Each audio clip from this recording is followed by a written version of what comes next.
Rediscovering Gita for the Modern World by Shrikant Soman, based on essays on Gita by Sri Aurobindo. With this episode, we are starting a new chapter.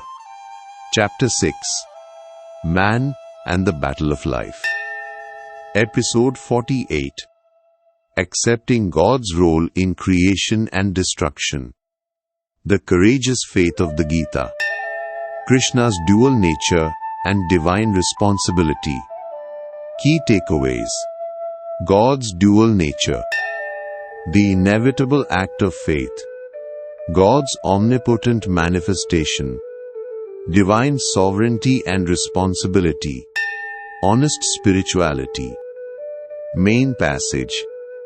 We have seen that if we are to appreciate the teaching of Gita in its full spectrum, we must intellectually accept its standpoint. We need to understand its courageous vision of the manifest nature and process of the world.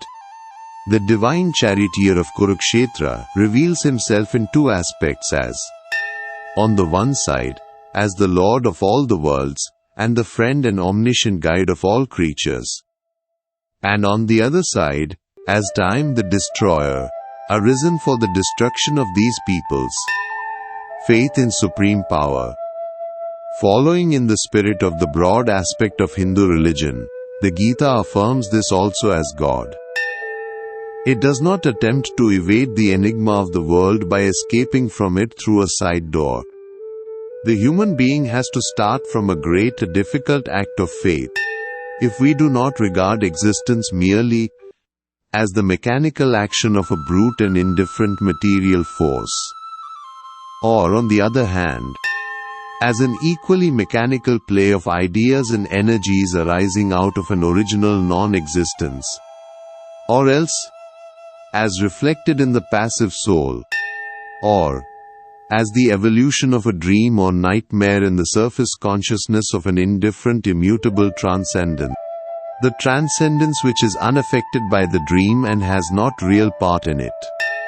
Similarly, this difficult act of faith is also required if, like the Gita's acceptance, we accept the existence of God. The God who is omnipresent, omniscient and omnipotent.